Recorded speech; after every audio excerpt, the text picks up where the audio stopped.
Okay, hello and welcome back. This is the fourth in our series. Yes, that's why we're wearing the same clothes. We're recording all these in one day because we wanted to share all this brilliance with you. I am Kim Benjamin. I am a life coach. I call myself an emotional intelligence coach because I believe if you don't know what you're feeling, then you're clueless as to why you're taking actions on things. And that is why Nicole and I have such a beautiful partnership because we balance each other out because I will let her tell you why we balance each other out. Uh, I am Nicole Kaufman. I am founder owner of High Performance Counseling and a licensed clinical mental health counselor. So, got all the licensures, took all the tests, and believe myself to be that therapist that tells you about yourself, that therapist that challenges you to level up, that therapist that does not keep you living in your past with the story about your mom and dad that you can't let go of. We are, I am here to work with high powered individuals who can't get out of their own way and want to level up their lives. And Kim and I, make a fantastic partnership because I can tell her, this is how many slides I need in the slide deck. And she's like, great, I've got the framework because I've thought about 17,000 different ways that we can do this. And I'm like, I need one. I Yes. need one way that we can do it. So we do balance each other out because she has this amazing um, brilliance around human design and how it transforms behavior and relationships and emotions, not only with yourself, but others. And then I have that groovy mental health side of everything that can help make sense of it in that framework as well. And we just go together like chocolate and peanut butter, and that's all there is to it. So that's what I have to say about that. And I love this. And And I just want to point out visually for the audience, just hold your arm up. So this is how we balance each other out too. I want you to notice, okay? Like notice I'm all blonde and fair. Nicole is dark, smoldery, mysterious. Isn't that perfect? It's great. So we really are the opposite ends of the seesaw, and we really do like keep things going back and forth. there we Okay, go. so we after 7 years, we decided that we finally got to something we're going to collaborate on. And so we have the community, the Alchemy Room, which is a free community for overachieving, burned out, emotionally distraught, aware, but still making the same pattern mistakes. Women, I don't know, kind of like us, like life, like messy. Um, Hi. Yes. Hi, my name's Nicole. My mom always said, teach what you want to learn. So, we also are specifically creating the Alchemy Circle, which we deliver in three different levels. So there is a complete self-study guide, which you get to have recordings from us, and you get to have written material, and you get to have daily practices. Or you may choose the hybrid version where you get to see more of us live and possibly with other guest speakers that I've worked with in the past, which will be a lot of fun. We'll do a round robin. Or you may choose that you are so busy and you have so much going on that you really need one-on-one VIP support. And we call that the red thread. We call it the red thread because you will have a thread connected to Nicole and I. And that doesn't mean that we're there 24/7 and you can just ping us at 2 in the morning, but it does mean that you are never alone. It does mean that there is a connection there. And so you can choose one of three ways to see how you want to get this information because we're sure that you want this information. I know there's a lot out there, so much noise. And this is a very different situation because, yes, I call it ACT, awareness, choice, and transformation. And I focus on the human design and the awareness in the first section of this program. And then Nicole takes you, and you are in such amazing, surgically capable hands. She allows you to see what your choices are going forward because really, yes, the past is the past. Yes, we have terrible things. Yes, we have grief. Yes, we have anger. We have a lot of those things. And is that what you want to do next week, next month, next year? If not, then you have choice. And then she and I team back up again for the very end to create the transformation because you learn something, you make a decision, and then it's like, oh, well, I got to practice it because it's not familiar. And that's what we do. Today, we have been doing a series of recordings, and I'm so excited about this one because this one is about Stop making these mistakes in your relationship. What mistakes would that be, Nicole? Well, one of them is making your house or your home into a failure factory where no one can live up to your standards, i.e., your Ooh. spouse. Okay. Wow.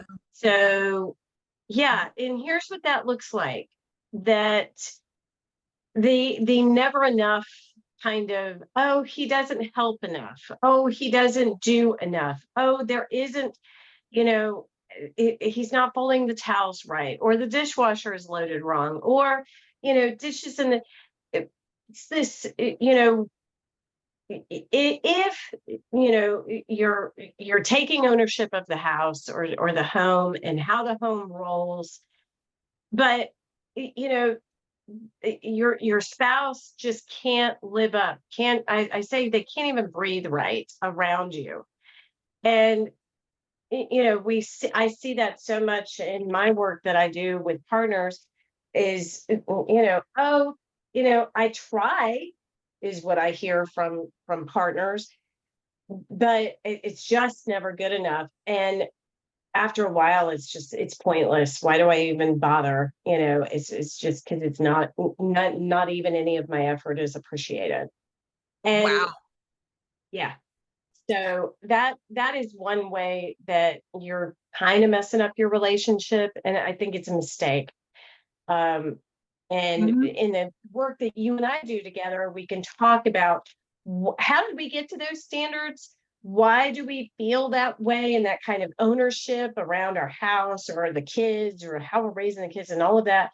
And how is it that we've stonewalled or put our partner on the back 40, and he's sitting there trying to send smoke signals to try and be part of that family unit again, right? And you're just sitting here going, yeah, no, I'm not even, I See, don't see it, I don't want it, I can do it all myself, I can do it just well, fine. okay. This is so beautiful because I would fall into that category. And in Mhm. my human design chart, I have several defined areas that are called they're called discernment. One of them is called judgment. It's literally called judgment. It's the channel of judgment. Mhm. And it is Mhm. because it is innate in me to see things that can be fixed. Now, Right. the beauty of that is when I take that to a situation or an environment or a structure that truly isn't working, what I get to learn in human design, for example, right now I can sit here and I can look and I can see these three pictures that I hung over here on my wall that you can't see, fortunately. One of them is crooked. Okay. If I don't look over there, life is grand, Mhm. right? Oh, yeah. But if I look there, that's all Yeah. I can do is just go, wow, that's really, it's just this, it's just Hmm. literally this much crooked. Now I hang pictures by sight. I don't ever measure. And I know, I don't know. I can do it. See, because you probably have Yeah. that same, I don't memorize your chart, but so if Hmm. you have this and you can see it, then you no longer, I don't know about you, but you no longer feel like, but I just can't stand it. Well, yes, it drives you crazy. I just don't look at that picture. And then it becomes a matter of choice. What are you choosing? How are you choosing to use that? You may have that energy. It may be instinctive to you. It may be natural to you. What do you want to do with it? Like what's it Hmm. costing you? Like and Right. that's how those things get married into understanding like, oh, so if I'm hearing it's not good enough a lot, A lot. a lot, Hmm. Hmm. and all I can focus on is, well, it's not good enough, but I don't admit that I think it's not good enough because that's another thing I find a lot of times too. It's just, but no, it should be this way. No, maybe it shouldn't. So it becomes like, what can you live with? What can you not live without? Like it becomes a Hmm. choice. You Hmm. it kind of feeds into what you talk about is like, oh, texting and talking. So Hmm. you've now shut your partner off by making them feel like they can never measure up. And then what else are you doing? Yeah, and texting these messages, y'all. I'm just gonna. You can tell I'm from the South, y'all. That is when I'm being very serious. I'm trying to command attention when I say y'all. Y'all. Um, y'all have to stop the state of the relationship messages over text. This is killing me on so many levels. And in session now, it is very, very common for me to say, let me read you what he texted me. Let me read you what she said. I get screenshots of texts. I get read text. I get so many videos of the scrolling of the text. It's ridiculous. And I know that this is where we're at in you know technology and everything else. However, text is devoid of tone, and 98% of communication is tone, meaning tone of voice and cadence and the way that we parse our sentences and parse our words, right? Tone, or I'm sorry, text, we inject all of that into the text to make it sound like how we think it should sound or does sound, right? And half the time, these are ships just passing each other in the dark as far as what was meant to be communicated by the person and then what was actually heard or read in our own tone of voice and our own cadence, in our way that we are interpreting it. And relationships are pivoting on this. Guys and gals, everybody needs to understand that text was meant for grocery lists. Pick up milk, get baby wipes, diapers. This is it. Y'all. Right. This is it. That's all. The whole, here's how I felt and I need feedback and this and that and the other. No, none of that. We need to save that for our voices and to see each other, or at least have a telephone call. I know, a telephone call. But we've got to be better at this. We've got to do better. And so in the work that Kim and I will do, we will help you find that voice and find that confrontational conversation that gets across what you really need to say in a way that feels effective and authentic and progressive. Like, okay, we've solved this, right? And Yes. and it's a whole lot easier than you think. It's even easier than writing that 700-word text that you wrote, with lightning thumbs. And so, yeah, we're going to get you there with the work that we do with you. And texting the status of the relationship or the status of that, encounter or whatever will be a thing of the past. It will level up your relationship. I promise, promise, promise. See, thank you. That's so, so important because you brought up the fact that we forget that we are energetic beings. And if you don't understand what that means, think about the last time you were in a checkout line and someone behind you got a little too close. You didn't hear them, you didn't see them, you felt them. And so we work with our clients to understand what is it that you are energetically wanting to share with this person? What do you want them to hear? That's the starting point. And really, a dissertation over text, I mean, it's okay, you are not sharing who you are. It isn't in relation. You're not relating.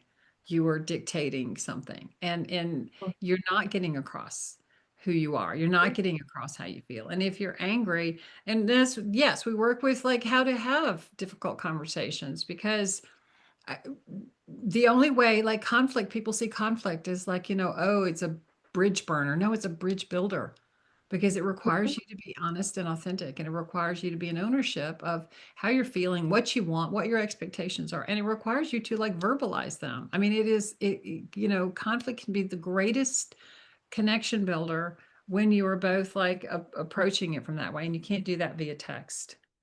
Okay, and so you had a third point here. So these mistakes in your relationship are really harmful to your relationship. So not good enough. Trying to relate via text messages. Mm-hmm. And the third one, this was the best one for me. Expecting your relationship to be a level seesaw perfectly equitable all the time, right? It's balanced, right? We hear that all the time. I'm so sick of the word balance because there's no such thing. There's no such thing. So Yeah. let's talk about that. Balance. Let's talk about how we address that.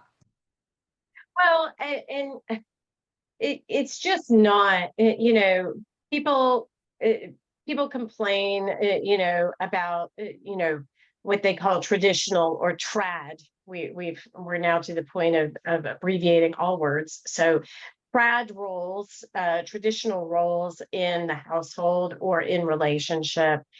And yeah, um, there is no such thing, and as fairness, right? And one of my and I just I see the home, and I see if you're living together with your partner in the household, that household is a system, right? And everybody has a responsibility to keep the system going, right? Mm. And for me,